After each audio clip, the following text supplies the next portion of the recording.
Yo, what is up, people? Welcome back to another episode of the No Gimmicks podcast here on the DFPN. Thank you, everybody, for tuning in promptly. Sorry, we got off to a little bit of a late start tonight, but we promise to make it up to you with a good show because we got a good one tonight. But before we get into the show, let's shout out the sponsors, shout out to the plugs, earbuds. Go to www.gettheplugs.com. Also, shout out to Fiverr. Join the Patreon, patreon.com/thatfilmpodcast. You know, we got a bunch of stuff going on in the group. So come join us. For everybody in the No Gimmicks podcast group right now, you guys see my message. Y'all know what it is. Y'all know where to get in touch with us. Here is the link for everybody listening. Patreon.com/thatfilmpodcast. Join us there and let's have a good time. Also, don't forget to subscribe to the Bandcamp, thatfilm.bandcamp.com. And we have merch available at the Teespring. Go to spring.com, search for That Film Podcast, and rock it. Now, to my co-hosts, the fabulous one, Frankie D. Yes, what's sir. up? I am the fabulous Frankie D, and I'm just too sweet. And I have to admit, I'm tired as hell tonight. So let's just go ahead and get this going here, so we can go ahead and entertain the millions and millions. Millions of the Rocks fans. Man, it's good to be up here. It's good to be back up here on No Gimmicks. We got a couple of days. It's gonna be Halloween. It's that time of the year. It's gonna get funky like a monkey. It's the most wonderful time, exactly, of the year. Oh, hell yeah, man. Totally dig it, man. Totally dig it. Hell yeah. You know what people aren't digging right now? They're not really What are they not digging? They're not digging Halloween Ends right now, bro. I mean, 80% drop. Damn. Like, wow. Hey. I mean, it could have been impacted by The Rock. The Rock could have had a really big impact on that, honestly. Shit. That ain't got nothing to do with Black Adam. No. I was trying to save it, man. Come on, man. I was trying. That's like Meltzer claiming that AEW did 3.5 million viewers. Yeah. Hey. I'm just saying. It could have been impacted. You have Black Adam come out in the theaters. You never know, man. You never know. I do know, sir. I do know for a fact. When you go in these Halloween groups and people are at these stores and you see rows and rows of something that you would never ever see at Halloween time, and that's Michael Myers Halloween Ends mask for sale in the store. That never happens, bro. Spirit Halloween is always sold out. Party City is always sold out of stuff. You can go right now and get your Halloween Ends mask. No problem. Never is the case, is it? Never is the case. And trust me, I know.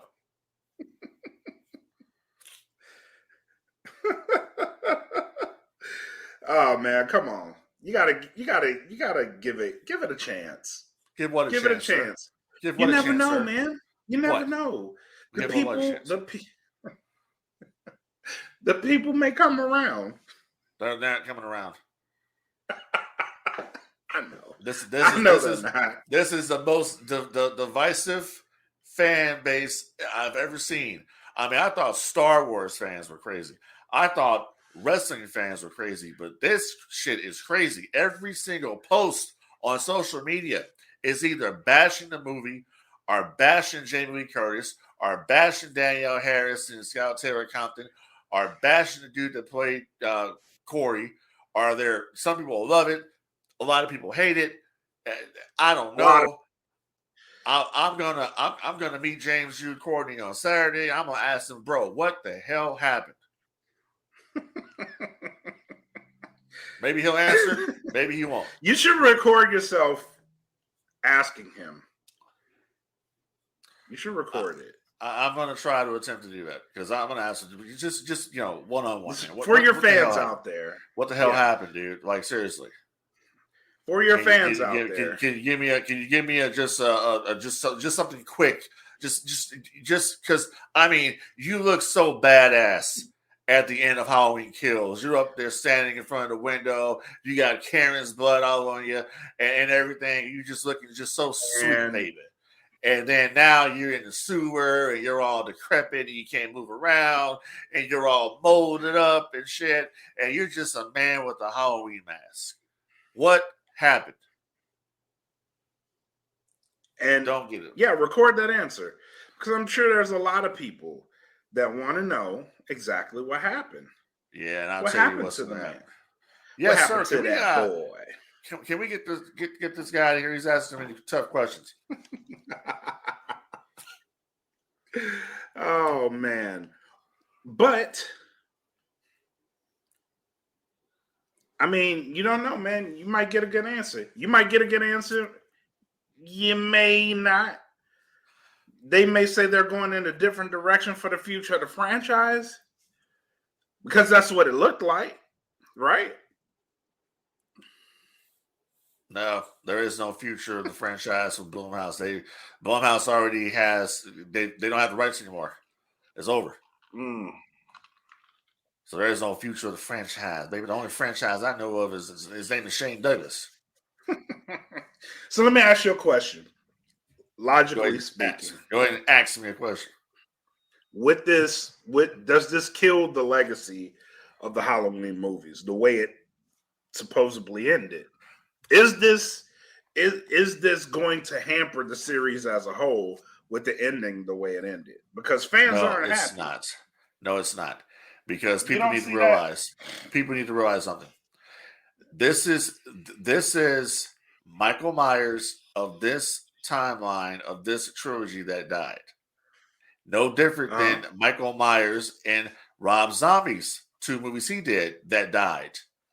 It's no different. Someone will come back in a couple of years when they come up with a great story, which will most likely be the same story we love of Michael Myers trying to kill Laurie Strode and yada yada yada. They'll reboot the series and it will start over again. It will be rebooted. So no, this is not the end. It's just I'll see you later. But do you expect? I don't know, because movies like that, like you come off a run, you have those movies were decent. The last 2 movies were decent. Like enough to get you to the point to where you wanted to see this movie to see how everything ended. And it ends like this. Movies that do that traditionally don't do well if they come back. It'll do well because it's Michael Myers. Well, because Halloween branding. It's no different than WrestleMania. Hey, WrestleMania last year sucked ass, but you know what? They're going to draw a bunch of people to They're going to draw money because it's WrestleMania. It's just the brand. The brand of Michael Myers is still there. Even if you don't like this particular trilogy, the brand is still there because you have to realize something. Jamie Lee Curtis came back for this trilogy of movies, but Jamie Lee Curtis is also in alternate timelines of Halloween. Her character is from the original 78. Then she was in Halloween 2. Then Halloween H2O. Then she dies in Resurrection. So it's just there's so much stuff there. I mean, there is just like we talked in the last episode. There's not a lot of continuity between the 2 films. I think that thinking about it since last week, that they should have just continued on with Halloween night. Everything should have been happening on this one particular night. Halloween ends. The tagline should have been Halloween ends, evil dies tonight, is what it probably should have been called. And I like that. You basically have, You know somebody's going to die. You just don't know how it's going to happen, and that would have Right. sold more people. And I think you would have had a more of a satisfying ending. They also have a novelization of Halloween Kills that's out right now. That's available on Audible, and it's at your some stores for paperback and everything. And supposedly, from what I understand, it's actually, if they had have stuck to that novelization, the movie would have been way better. But David Gordon Green decided to go in his own direction, do his own thing. And I think in the end, I think all the goodwill that they attempted to do with the Halloween franchise and the brand, I think he hurt it by going into a different direction and basically bait and switching with the trailer. If you look at the trailer, they show you nothing whatsoever. You see Corey, but they give you no storyline, no context, of what he's doing in the film. They bait and switch. They basically had it seem like you were going to get this confrontation that's been 40-something years in the making between these two characters, and that didn't happen. Michael Myers is a cameo in his own movie. So that's where I think a lot of the problems happen. It's just like we said last week, not a lot of continuity there, a lack of Michael Myers. His whole new character came out of nowhere, is basically following the format of Christine. It's pretty much what it was. It didn't feel like a Halloween movie at all. It felt like I was watching Christine. And just an updated reboot of Christine, because that's exactly how it played out. Yeah, I get you. I definitely understand that. It was just something I was wondering. Like, does this really hurt the franchise overall? But you do still have that hardcore fan base, so I think I think the movie, if you look at Halloween, the movie that hurt the franchise the most to me was Halloween Resurrection. And I was about to say that Resurrection for sure. Resurrection hurt the franchise. I mean, people can shit on Rob Zombie's Halloween all they want. They made money. Resurrection was terrible. Yeah, Resurrection was horrible. It was Jamie terrible. Lee Curtis didn't even want to do Resurrection, but she was contractually obligated to do it. She didn't want to do it. Yeah. So that I'll tell you right there. But at least again with Rob Zombie, Rob Zombie made money. Yeah. Yeah. I mean, I think the benchmark, but I saw people comparing Halloween Ends to Resurrection. I was like, God damn, it ain't that bad. No, it's not that bad. No. And the only saving grace about Resurrection was Busta Rhymes. He is the only entertaining character in that whole movie. It's Busta Rhymes. And it's like people, when they talk about Halloween Resurrection, they don't really talk shit so much about Busta. They talk shit about the story and what they were trying to do. They never really talk shit about him because he was funny. He was the best part of that movie. Yeah, period. I agree. It's like any movie that had Bernie Mac. Bernie Mac is the best part of that movie. Yep. Correct. All right, man. So let's move on to a segment we introduced last week. On this day in wrestling, I see clearly. On this day, I see clearly. But on this day, October 26th, in wrestling history, not so much wrestling history, but video game history, we got a Nintendo 64 game. I know which one it is. WCW NWO Revenge was released on this day 24 years ago. That was the shiznit, bruh. Arguably, it's up there as one of the greatest wrestling games ever. It's going to be, in my opinion, that game is going to be number 2 behind WWE No Mercy. Yes, sir. Yep. No Mercy. Yep. Yeah, but that game was released on this day 24 years ago. Also, not 24 years ago. This happened in 97. So, 25 years ago. Today, Halloween Havoc Eddie Guerrero versus Rey Mysterio Jr. at the time. Title versus hair. Yeah. Was it title versus hair? Yeah. No, title versus mask. Sorry. It was title versus mask. In one of the most legendary matches ever happened on this day. Best match on that show. By far. Nothing could follow Guerrero and Mysterio. Sorry, nothing. If I put a match that could probably follow that match, that was going to be probably DDP versus Macho Man sudden death. Las Vegas sudden death match. Those two matches on that show were the best two matches on that show. Both of those matches got nominated for Match of the Year. Yeah. Of that year. I can see why. Yeah. The main event sucked ass. Hogan versus Piper in the cage. That was the worst match of the year. I bet it was. No, it really was. It was the worst. It was voted worst match of the year. Yeah, I bet. And you look back on it. You look back on it. You had two good rivalries at the time too, with Guerrero and Mysterio, and then you had Macho and DDP. And if you look through there, 97, it's like that's why I love having the network, because you can go back and see. Go back and look at it. Exactly. Go back and study this shit, and go back and just remember how this whole thing started with DDP and Macho Man, and how personal it got, and go back and see how everything unfolded with Guerrero and Rey Mysterio, how they got to that point. And that's the beauty of having a network, even with all the network's faults. That's the good thing. The beauty of having it. The beauty of having a network. Yep. That match, I remember this was one of the first pay-per-views I ever bought. Yeah. If not the first. Well, that's funny, because my first one was my first pay-per-view that I ever bought. Well, my mom got it for me. It was on my 12th birthday. It was Halloween Havoc. I believe it was 96.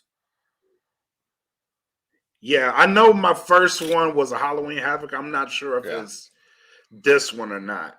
Yeah. But I know it was one of the ones, because that summer I just mowed yards, because I knew I wanted to watch some of the pay-per-views. So I just mowed yards. So that was my pay-per-view money. and just, mowed yards, get the money to my mom, she make the order, and I watch it. But yeah, that match, if you aren't a wrestling fan before that match, and that's the first match you saw, you'd be hooked.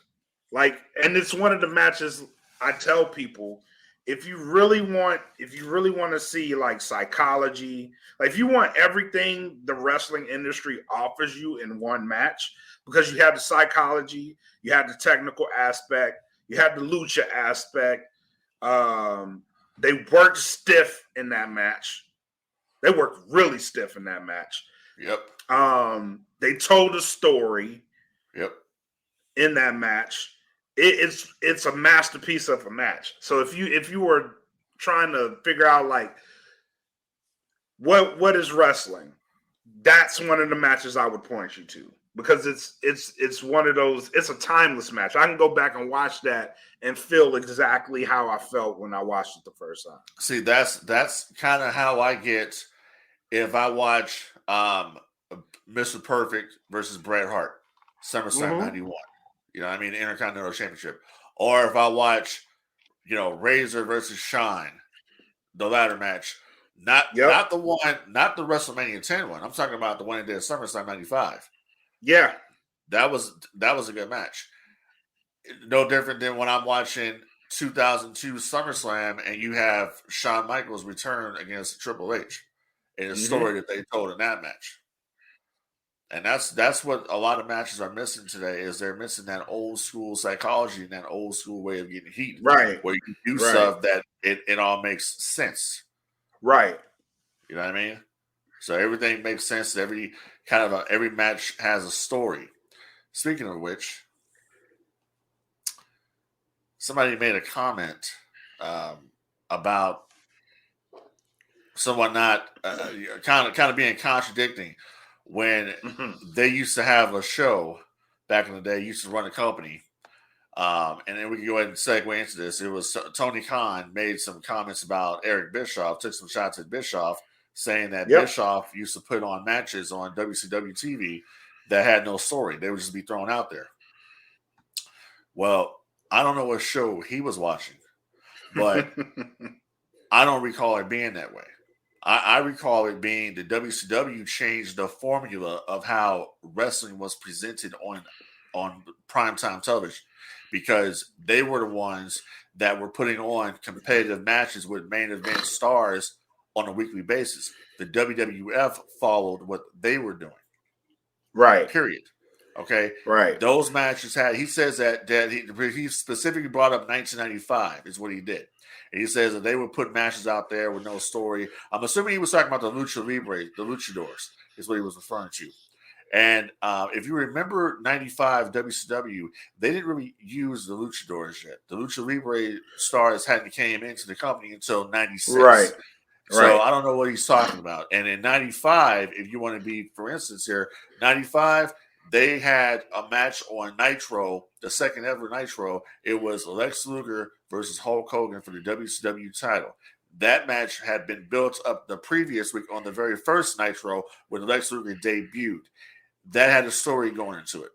Also, Sting versus Hulk Hogan on WCW Nitro 1995, November. It was going into World War III. Also, match had a story. What was the story? Hogan was fighting the Dungeon of Doom, the Alliance, and Hulkamania. Hogan was basically had turned to the dark side, didn't know who he was going to trust.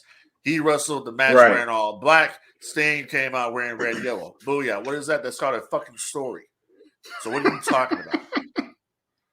So before we get too deep into it, I do want to read what he actually put in there.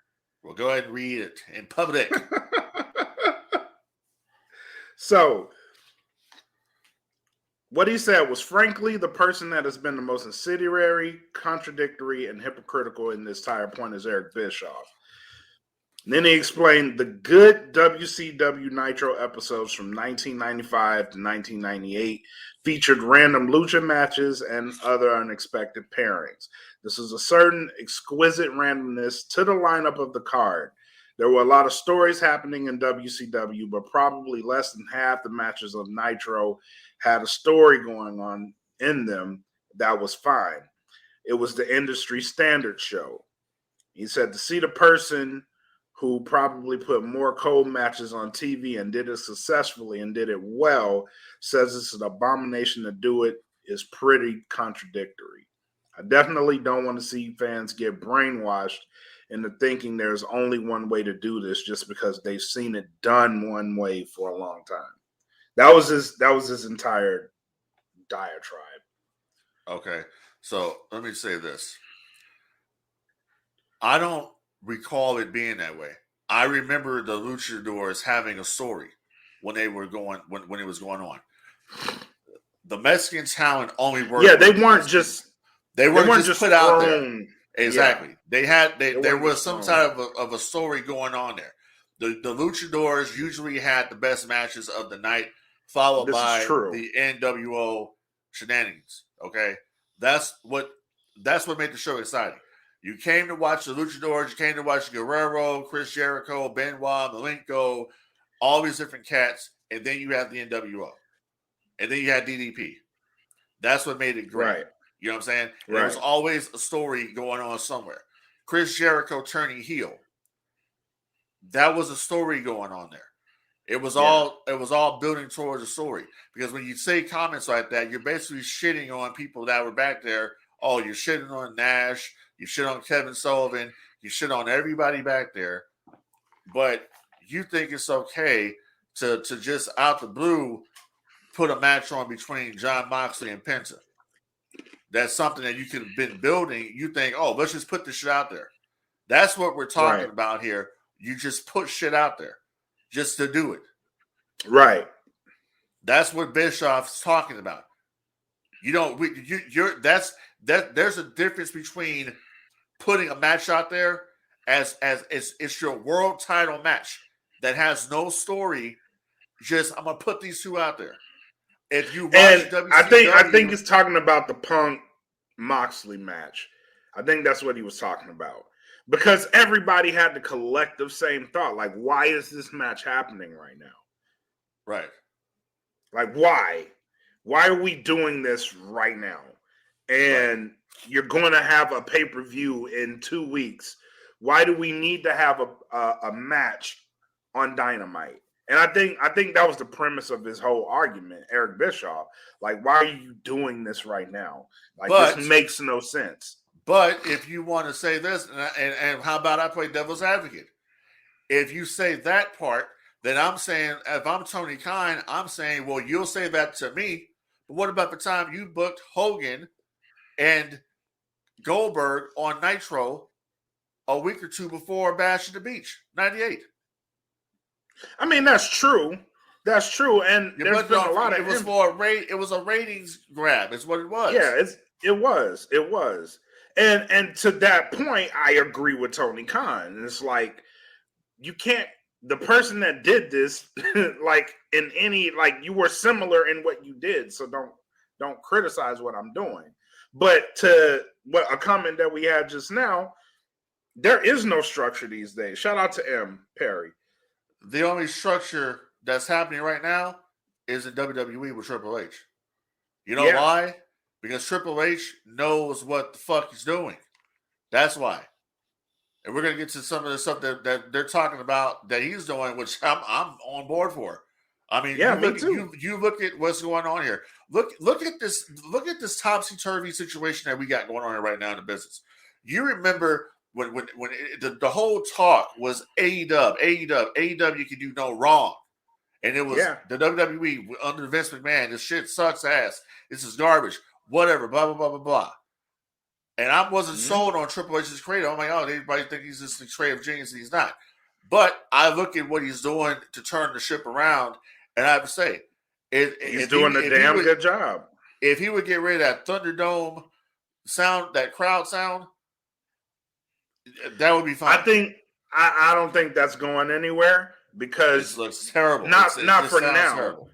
For now. Like, you're starting to get more of an organic reaction at the WWE shows. That is evident. But for now, like, you have to stick with that. And it's because... Who's reaction? Bray, mostly. Yeah. Who else? You could argue...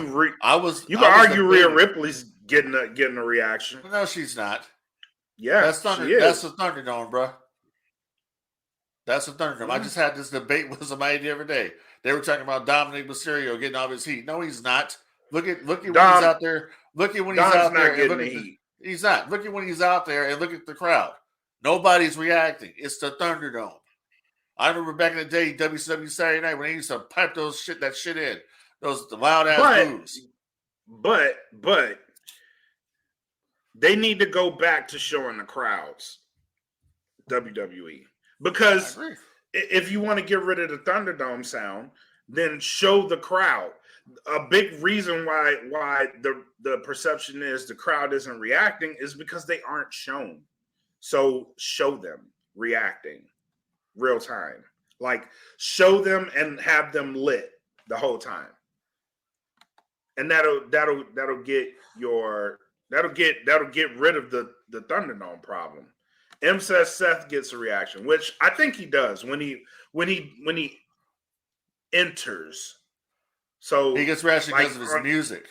Yeah, when he enters. Music, yes. Yeah, I think he does. Yeah, yeah, because I can tell when they're sweetening up the crowd. I know when they're doing it, and I'm like, they don't need to do this. You know what I mean? They even do the shit sometime on Rampage. Yeah, I know. Like the crowd is dead. The crowd is dead, man. But the crowd doesn't. I was actually there when they were doing the Thunderdome noises because They did Dynamite, no Thunderdome at all. That was legit crowd. Yeah. Rampage, like not more than half. I would say more than like 25% of that crowd had left after Dynamite. And then you got the Thunderdome reaction because it just wasn't as loud. But yeah, they piped in that noise. And it's evident when you're there. No, it's evident when you're watching WWTV. When you can look behind and see that nobody is reacting. No one's reacting. It's terrible. It's like I wish they would. And this is why I say show the crowd. Because if the crowd's dead, then the Thunderdome makes no sense to do. The crowd's just dead. Yeah. So show them. Show them being dead. And either y'all got to work on how you get a crowd reaction or something, but show the crowd. Yeah. So that's it's like a constant. It's like when those one of those TV shows from back in the day that had the constant laugh track. You can hear it. You just know what it sounds like. You watch the show and you can hear the track playing. You know, and that's what they do. You can hear the track playing, and you know when they're gonna react to it. It's like these people aren't reacting. It's not, the sound is not natural. It's the same damn sound every week. And one time they were doing it where they had somebody screaming, and it was every damn week that came out, it was the same scream over and over. I'm like, damn, like really? Yep. You couldn't pay for another crowd sound? Nope. Yeah. It's that same sound on that mixer, baby. It ain't going nowhere. Girls just screaming at the top of their lungs. Oh my God! Here comes the Maximil models screaming. Like damn, it's the same scream I just heard on Raw, huh? Mm-hmm. Ow! Ow! Like anytime you hear that shit, like that's the track. Yeah, that's the track. But let's stay on WWE for a second, since we talked about it earlier. One of the changes coming is they're getting rid of the PLEs, or premium live events. So, it was reported this morning that going forward, some of the smaller named events like Armageddon, Backlash, stuff like that, are going to be going away in favor of keeping the big four, which is Royal Rumble, Survivor Series, SummerSlam, and WrestleMania. Also, to add to that real quick, I don't know if you heard this or not, but they are talking right now about bringing back the King of the Ring as a pay-per-view. I like it. Yeah. So if they do that, that's real old school. You know? Yeah, I like it. They would do that. I like it. So they're talking about doing that. Now, one of the things I've always had an issue with, though, and it's a shame if they're actually going to go through with this whole thing of getting rid of the PLEs, is I wish that they would use more of the WCW names that they have in the catalog. Because they got some shitty pay-per-view names, and it would be kind of cool if they would have dust some of them off. You know, dust off a Starrcade, especially a Starrcade. Yep. That would be kind of cool to see that. Yeah, that would be cool. Yeah. Yeah. So the one thing that I like about it, it kind of frees up the rest of the year for storytelling, right? So you're building towards these major pay-per-views. Right. And if you have one a quarter, which I think, besides Mania's in April. Yeah, so it's one a quarter. So you do one a quarter and you build towards that pay-per-view. And I like that for the long-term storytelling. So the only thing that I really worry about, really, truly, like in cases to where you have like the Money in the Bank winner, like what are you going to do with that? Right? You can have them cash in on TV. Okay. I mean, I'm not opposed to that. But Money in the Bank is a pay-per-view. You know what I mean? Like money. Yeah. I mean, but this also could be a situation where they could take some of these concepts that they use as far as the pay-per-views and present them as a right here on tonight on Monday Night Raw, Money in the Bank, ladder match. Right. You can. I have get special. that. You can put on more specials. You remember back in the day, the WCW used to put on Clash of the Champions. So WWE could utilize these. You could have these special events. That's just they're not PLEs. They're just events. You can have welcome to tonight's episode of Monday Night Raw, dubbed Clash of the Champions. And this is what we're going to do. Or you can welcome tonight Monday Night Raw, Money in the Bank.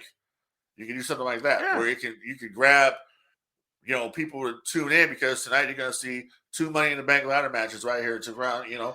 I do think that would work with Raw because Raw is a 3-hour show and you can have those types of events on Raw. I actually like that idea. Yeah, I actually really like that idea. You can have gimmick shows on there, so I'm all for it because that's essentially what AEW is doing. Tony Khan is not presenting blood and guts on pay-per-view. He's presenting it on Dynamite. And that's where that's why I give him credit. He's doing a lot of the big matches on the Dynamite show, and not so much on pay-per-view. He's on the Battle of the Belts. That's a TV show that's kind of fell off. It's not as popular now. But if WWE's taking that approach, I think it's going to work out well for him because I just think there's too many pay-per-views, and plus they're actually following the AEW model, which is present less pay-per-views and do more on TV. And to AEW's credit, I think it works out well for them. So WWE seeing this and modeling it after it is actually really smart for WWE. Yeah, but now the problem is that, in case you don't know, you probably do know, the next time that Ring of Honor is going to be on pay-per-view, they have competition. And that competition is going to be NXT. Yep. So, I mean, you poke the bear, you poke the 800-pound gorilla, you're gonna get hit back, man. So now I think WWE is just they're messing with them now. That's what I think they're doing. Yeah. They're messing with them. Yeah. I think it's great. I like it. Yeah. I like it a lot. So bring it on. I'm saying all this right now, but I have to confess, I will be in attendance December 21st, I believe it is, for AEW Dynamite over here in San Antonio. I'm going to be there. Okay. And I'm gonna tell him, Mr. Khan, if you want to meet up and have have dinner or something, you're a treat. I can teach you how to save your show. Let's set that up. I will drive down because December 21st, I am actually off of work. So I can make this trip happen. Well, you let me know. We'll talk off there. All right. Because if we go there to the Freeman Coliseum for Dynamite, you know what's going to happen? We are taking over. Yes. No gimmicks is all elite. Yeah, and then there'll be escorting our all elite asses out the building.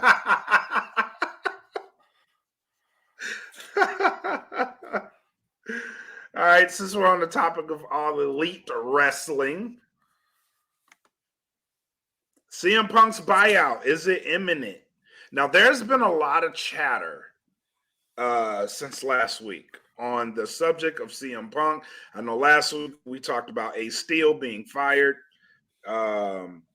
This week, between last Wednesday and this Wednesday, a lot has come out. For instance, could he be going to WWE? The reports say that Triple H didn't want anything to do with him. And then it quickly softened the stance.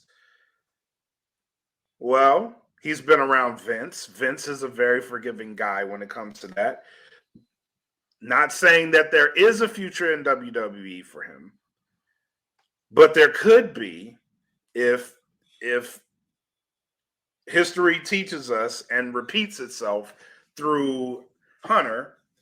We could see him back in WWE if this is actually a thing. So I'm going to ask you, is this buyout going to happen? I believe that CM Punk is done in AEW. I think he's finished. I think at this point he's injury prone. And I just think that honestly, he hasn't drawn the numbers that I think he would have drawn if he's been gone for 7 years. Now, in saying this, if he were to somehow make amends with WWE and Triple H especially, they were to sit down and have a conversation and come to an agreement and come to a deal, that would be a huge deal for WWE because you're bringing this guy back. And what is the one thing that CM Punk has always wanted and most likely will now get because it is a 2-night show is WrestleMania main event. Yep. That could happen. And also, guess what opens up? It opens up a fresh crop of talent for CM Punk to work with at WWE. So I will say in the wrestling business, you always have the saying, never say never. Never say never. I think that I do see him going back to WWE. I actually do. I see him and Triple H making amends. If they can make amends with Bruno Sammartino, if they can make amends with The Warrior, if they can make amends with Bret Hart, okay, so many other people that have come through there that you never thought would be back in the company. Yeah, CM Punk could very well be going there, absolutely, because there's thoughts already in AEW that he could end up over there because they want to have that non-compete clause. Non-compete clause, yeah. And they're worried about that situation. And my thing is that CM Punk may not have drawn the numbers you thought he was going to draw, but CM Punk is still one of your biggest stars you have. He's more popular in the mainstream than the Elite are. This is true. This is very true. So I think if you look at it from a situation like this, from a point that earlier they lost Cody to WWE, you lose CM Punk to WWE, then you really got issues here going on. So if I was Khan, I would try to sit down with Punk and maybe come to some type of a resolution. I understand that there's really nuclear heat right now on CM Punk, but at the end of the day, it's business. Yeah. So it's either you work out business with him or he's going to go and work out business with the WWE. But I say never. And I do believe we will see CM Punk one day back in WWE because CM Punk knows that WWE is the big time. CM Punk has one thing that he has never been able to accomplish, and that is a WrestleMania main event. Why not bring him back hot as ever and have him in that match? And I dare say, who would you wrestle? Who would he wrestle? Who would you put him in the ring with for that WrestleMania match? Shit, Cody Rhodes. Cody Rhodes. Actually, on the subject of Cody Rhodes, I was thinking if he's healthy enough, you save Bray Wyatt for Cody Rhodes. Well, Bray Wyatt is right now listed internally as the number one babyface on SmackDown. Yeah, I know. So, yeah. And Cody Rhodes is Raw. Still, if you want to make that splash like that, I don't want them two touching. I don't want them either. Yeah, I don't want to see Bray versus Cody. I don't want to see it because you have two guys here that are extremely popular. So there's a reason to muddy the waters and have them wrestle each other, especially for what? I get that.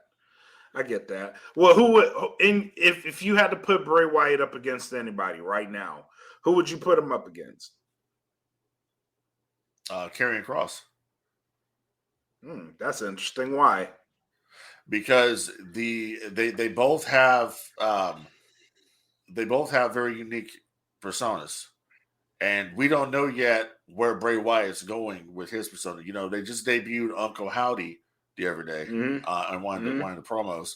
So you don't really know where they're going. You don't know if he's going to be, you know, fighting his inner demons. You know, where they're going to go with the Firefly Funhouse. You got Karrion Kross out there who's, I mean, he's lost in the shuffle right now. I mean, he was doing his deal with McIntyre, but he's kind of lost some steam since his re-debut with the company.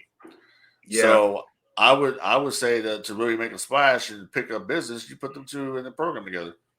Make an issue about something. That's what I would do.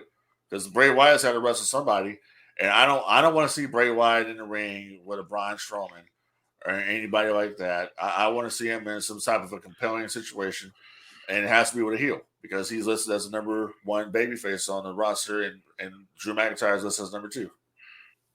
I get where you're coming from with that. Yeah. It's interesting. I didn't. If I had anybody in mind, it wasn't Karrion Kross, but that sounds interesting. But the only thing I worry about in that whole scenario is whoever loses doesn't come out better. Because Karrion Kross isn't going to come out of that better. You risk that anyways. You risk that anyways. I mean, look at how many people Roman Reigns has gone through. How many times has he gone through Drew McIntyre already? He's gone through everybody. There's really nobody left for Roman. But has in those instances, right? Has anybody really come out of there less after facing Roman Reigns? Has their stock really tanked after facing Roman Reigns? I think Drew McIntyre, yeah. You think so? I don't think his especially after stock... especially after Clash at the Castle. I mean, yeah, that was a great movie he had over there. You know, singing and whatever. Clash at the Castle is a different scenario, right? Because you didn't think. I mean, the perception was going into that, Drew wasn't going to win that shit. He wasn't going to win it. Well, that just answers your own question, because that proves right there that McIntyre doesn't have any stock. But it didn't hurt. It didn't hurt what he already had. You knew going into it he wasn't going to win. But I think it didn't hurt him that he lost. I think it hurt him. You think so? Yeah, I think it did. Because this is how many times he's wrestled Roman already? This would be like the second time or something like that he's wrestled Roman and came up short. Yeah. So I think like you can't get the job done, man. You can't get it done.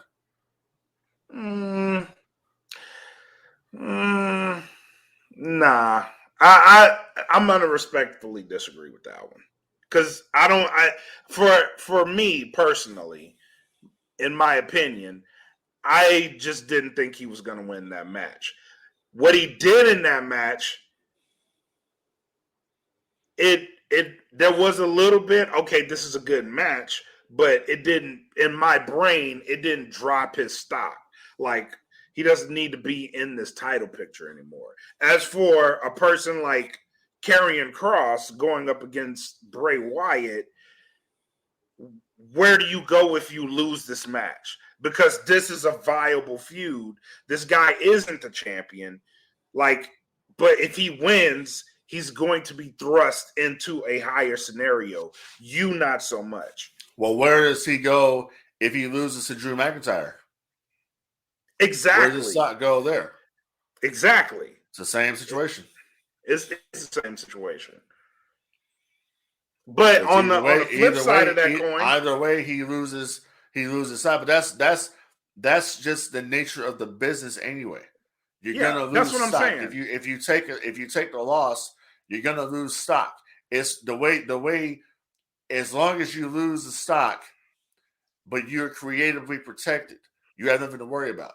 Right. All these people that have gone up against Roman Reigns, I feel watching it, haven't been creatively protected. It's like Roman gets through with you, you're done. You're cast aside. That's it. I don't think you're in the title picture. I don't necessarily think you're done. But title picture wise, like But that's the end game. That's the end all be all. Like, that's Roman Reigns. Roman Reigns is the guy.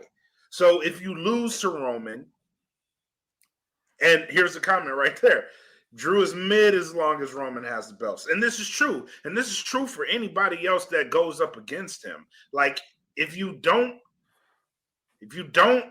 get to the top of the mountain with Roman Reigns, then you're not going to get close to the top of the mountain. Well, Drew, at least while he has the belt. Drew was mid when Drew had the belt. Drew wasn't mid, but bullshit. Drew wasn't mid. I would give Drew McIntyre's run as a champion just like Ultimate Warrior's run as the WWF champion. Same shit. That is a crime. That is a crime, shit. Sir. No. Same shit. Drew was champion in the worst possible time because he was. Yeah, just like when Warrior was champion in the worst possible time because Hogan was gone. No, that is two completely different scenarios. No opponents for him. That is two completely different scenarios. Oh, really? Name me one badass Drew McIntyre match you can think of when he was champion. Drew versus Brock. Oh, wow. Drew versus Brock. Yeah, Drew versus Brock is good. Give me another one. Drew versus Lashley. Uh-huh. He's had some good matches. What I'm telling you is those are two completely different scenarios because Drew McIntyre became the champion in front of no one. That significantly hurt his reign. No other champion in WWE history has won the title in front of 0 people at WrestleMania. No other ones, just Drew McIntyre. And he had to carry that championship through a major part of the pandemic where there were no fans. Lost it, and then the fans came back. It's a bad run, but it's not his fault. That wasn't his fault. Ultimate Warrior. I didn't say he had a bad run. I didn't say he had a bad run. I just don't think it's memorable. It's an unfair run. Let me rephrase that. It's an unfair run because you are champion through one of the worst times to be a champion. And that goes for every wrestler that held a championship. Like that is the worst time. Everybody that held the championship through the pandemic had to carry a company through no fans. And that's something the wrestling industry hasn't seen before. So the fact that he was champion and he did carry the company through it, whether we like to admit it or not, like that's an achievement on its own. Because no other champion's done it. I just don't see him as I don't see him as main event. I see him as upper mid card. I think him doing that puts a little bit of respect on his name for me. I think Ultimate Warrior was upper mid card. Oh, Warrior, yes, we can agree on this. Yeah. Warrior was mid. I don't even think Warrior was mid. Warrior was lower than mid. No, I can't say that because Warrior was one of the most popular acts during that time. So I can't say that. Warrior sold a lot of merch. Mid. Upper mid. I'll say upper mid card. He beat Hogan. Mid. He dropped Hogan. He beat Hogan at WrestleMania 6. So fucking what? Beat Hogan. Mid. Nobody beats Hogan in that era. No one beat Hogan. Yeah, but that's popularity. But Warrior as a wrestler was mid. Nobody beat. No, what I'm getting at here, it doesn't matter. It's about drawing money. Warrior drew money, and Warrior sold merch. It's just Warrior didn't have any opponents lined up for Warrior when he won the belt. They went back to Rick Rude, and there was nothing wrong with Rick Rude. They went back to Rude. That's not Warrior's fault, though. No, it's not Warrior's fault. That's the company's fault for not setting you up correctly. Yeah, I agree with that. Same thing with what's going on right now. Is that everybody has to follow behind Roman Reigns having 2 belts. So that you have a situation where everybody's in limbo because you only have one guy. Nobody wanted to work with Warrior either. See, I can't agree with that because I listened to Bruce Pritchard's podcast, and Bruce Pritchard himself has stated that they didn't have anybody ready for Warrior. Yeah, they put the belt on. Yeah. They put the belt on Warrior, and they didn't have with anybody no ready plan. for Warrior. No plan. Yeah, with Exactly. no plan. Yeah. So it's not nobody wanted to work with Warrior because you can't say that because you go back and the Warrior had a bunch of matches. He had matches with DiBiase. He had matches against Demolition. He had matches with Rick Rude. He had the feud with Sergeant Slaughter. So you can't say that nobody wanted to work with him because they worked with him. Yeah, I get that. Now, is he on the same level as Sting? No. Hell no. No. Sting was a main eventer. Yes. For all intents and purposes, yes. Yes. All right, man. The Elite are back. So what? I think we should have followed that after. Actually, yeah, it is following CM Punk's buyout. Well, we're talking about mid-card people, right? We're talking about mid-carders, right? There you go. You're saying the Elite's mid. Bro, the Elite were at their biggest popularity when they were part of the Bullet Club. Period. Ooh.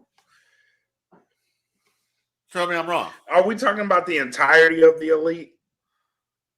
Who is the Elite? So we have, I guess it's just three people right now. So okay, the Young Bucks and Kenny Omega. Okay, so like I said, when they were a part of the Bullet Club, is when people started getting on their shit and started following them. That's when it was going down. Okay, do they really mean anything outside of AEW? No, they don't.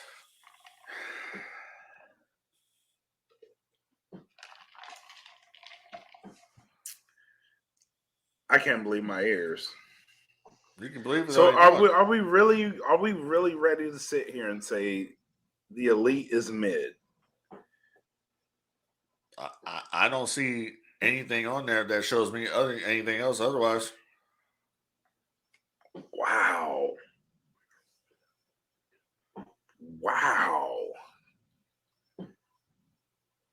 Like I said, these dudes were super over when the Bullet Club was at its height. Sorry, that's just facts. They were super over when the Bullet Club was at its peak, at its dominance. But I'm sorry, have the Elite before.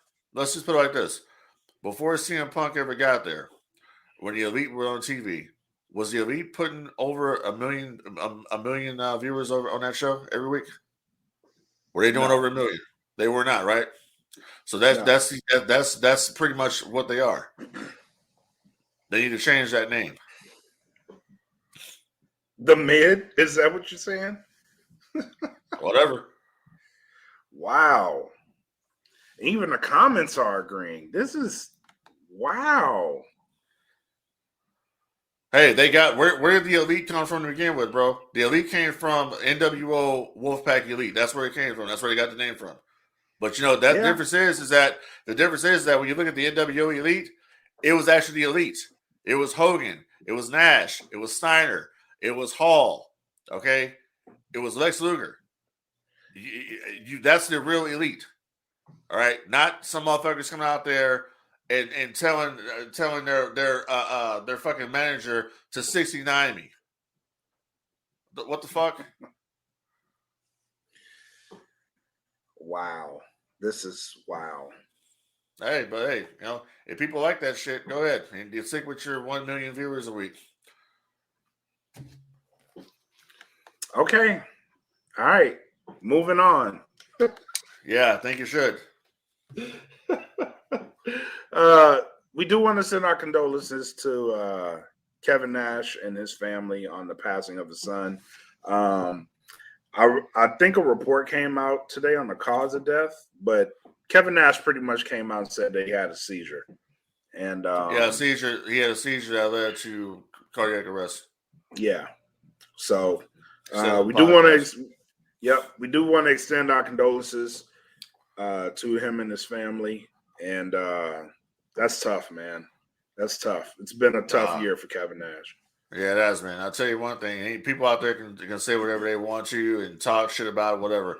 I have a tremendous amount of respect for Kevin Nash to lose his son and to still come out and do a podcast, tell the world exactly what happened, and put on the best face you can and put the best foot forward you can in a situation like that. I don't know if I could do it.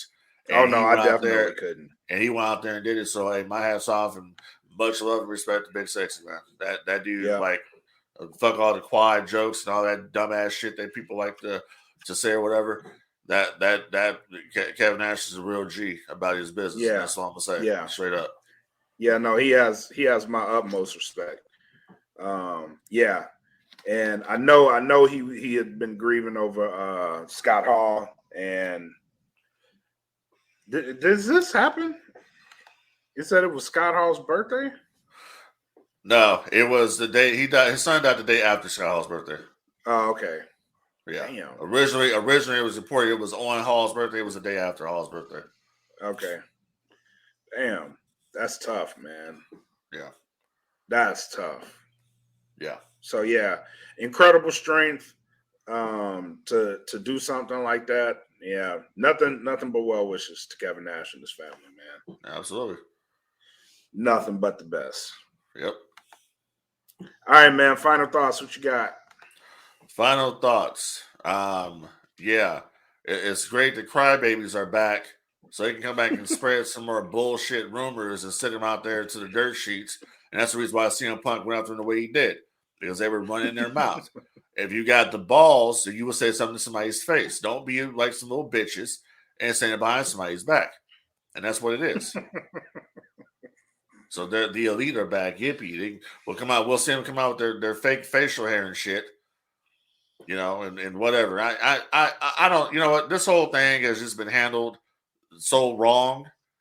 And I'm really pissed off with the way they're doing business. And I hope that CM Punk actually goes back to WWE. And I can't wait to hear the big pipe bomb he'll fucking put on AEW. I can't wait for that. Will. I can't wait for that. There won't be any NDAs on this shit. You know he will. Yep. So I'm waiting for that. I'm waiting for that to happen. And other than that, I ain't got nothing else to say tonight, brother.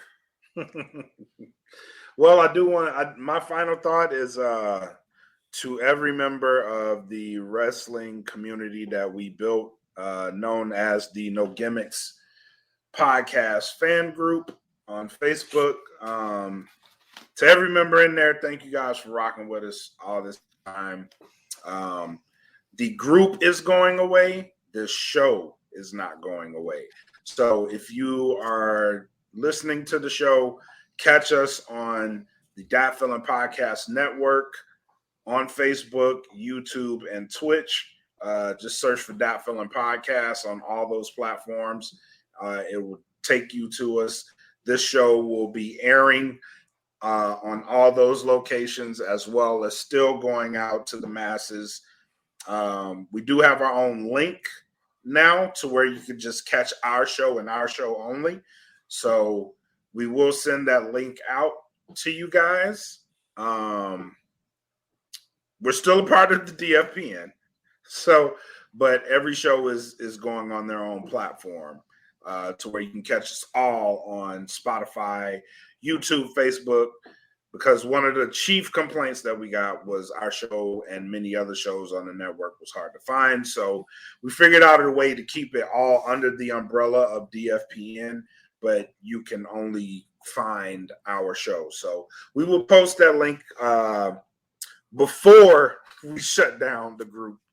We will post that link, and you guys can find us there, as well as on the Dat Feeling Podcast Network platforms that we're on. So we will be more active on Patreon as well. You can catch us on Patreon.